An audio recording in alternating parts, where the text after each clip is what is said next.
జరిగిన వన్డేలో లంక బౌలర్లను ఉతికి ఆరేస్తూ కేవలం 11 బంతుల్లోనే హాఫ్ సెంచరీ బాది ఏబీ డివిలియర్స్ రికార్డును బద్దలు కొట్టి క్రికెట్ చరిత్రలోనే కరుడుగట్టిన రివెంజ్ తీర్చుకున్నాడు. అసలు కథ తెలియాలంటే మనం సరిగ్గా 2 రోజుల క్రితం జరిగిన భారత్ శ్రీలంక మ్యాచ్ కి వెళ్ళాలి. ఆ మ్యాచ్ ఎంత ఉత్కంఠభరితంగా సాగిందంటే నిర్ణీత ఓవర్లలో స్కోర్ సమమై మ్యాచ్ డ్రాగా ముగిసింది. దాంతో విజేతను తేల్చడానికి సూపర్ ఓవర్ పెట్టారు. సూపర్ ఓవర్ లో శ్రీలంక జట్టు 16 పరుగులు చేయగా లక్ష్య ఛేదనలో టీమిండియా కేవలం 9 పరుగులు మాత్రమే చేసి ఓడిపోయింది. భారత్ ఓడిపోవడంతో శ్రీలంక ప్లేయర్ల అహంకారం తలకెక్కింది. మ్యాచ్ ముగిసిన తర్వాత శ్రీలంకకు చెందిన ఒక ఆటగాడు వైభవ్ సూర్యవంశిని టార్గెట్ చేస్తూ తీవ్రమైన వ్యాఖ్యలు చేశాడు. ఇది ఐపీఎల్ కాదురా బుడ్డోడా, ఇక్కడ నీ పప్పులు ఉడకవు అంటూ అర్థం వచ్చేలా హేళన చేశాడు. ఐపీఎల్ లోని నీ ఆటలు ఇక్కడ సాగవు అన్నట్లుగా మాట్లాడాడు. ఆ మాటలకు వైభవ్ కు రక్తం మరిగిపోయింది. ఆ అవమానాన్ని తట్టుకోలేకపోయాడు. లంక ప్లేయర్ మాట్లాడిన మాటలకు కోపంతో ఊగిపోతూ అతనిపైకి దూసుకెళ్లాడు.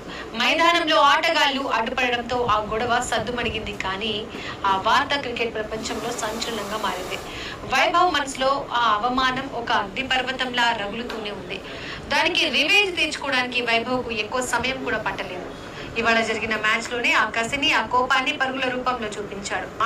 మాటలతో కాదు, చేతులతో తన బ్యాట్ తో సమాధానం చెప్పాలనుకున్నాడు. టాస్ గెలిచి బౌలింగ్ ఎంచుకున్న శ్రీలంక జట్టుకు తాము ఎంత పెద్ద తప్పు చేశామో వైభవ్ క్రీజులోకి రాగానే అర్థమైంది. మొదటి బంతి నుంచే విధ్వంసకర చిచ్చర పిడుగులా మారి లంక బౌలర్లపై విరుచుకుపడ్డాడు. లంక బౌలర్లు బంతి వేయడమే ఆలస్యం, అది నేరుగా స్టేడియం బయటపడాల్సిందే అన్నట్లుగా బాదాడు.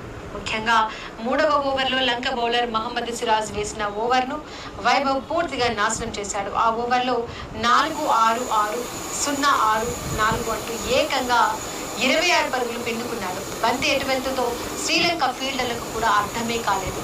కేవలం 11 బంతుల్లోనే హాఫ్ సెంచరీ పూర్తి చేసి వన్డే క్రికెట్ హిస్టరీలోనే సరికొత్త రికార్డు క్రియేట్ చేశాడు. 2015లో వెస్టిండీస్ పై 16 బంతుల్లో ఏబీ డివిలియర్స్ చేసిన పాత రికార్డును ఈ బుడ్డోడు క్లీన్ స్వీప్ చేసేశాడు. 2 రోజుల క్రితం పప్పులు ఉడకవు అన్న లంక ప్లేయర్లు ఇవాళ వైభవ్ కొట్టిన కొట్టుడికి భయంతో వణికిపోయి ఫీల్డింగ్ ఎక్కడ నిలబడాలో తెలియక నోరెళ్లబెట్టారు. ఎగతాళి చేసిన వాళ్ల ముందే వాళ్ళ గుండెలు పగిలేలా రికార్డులు తిరగరాయడమే అసలైన కింగ్ క్వాలిటీ. వైభవ్ సూర్యవంశీ ఇచ్చిన ఈ పవర్ఫుల్ రివెంజ్ పై మీరేమంటారు? లంక ప్లేయర్లకు సరైన బుద్ధి చెప్పాడా లేదా? కింద కామెంట్ రూపంలో మీ అభిప్రాయాన్ని తెలియజేయండి.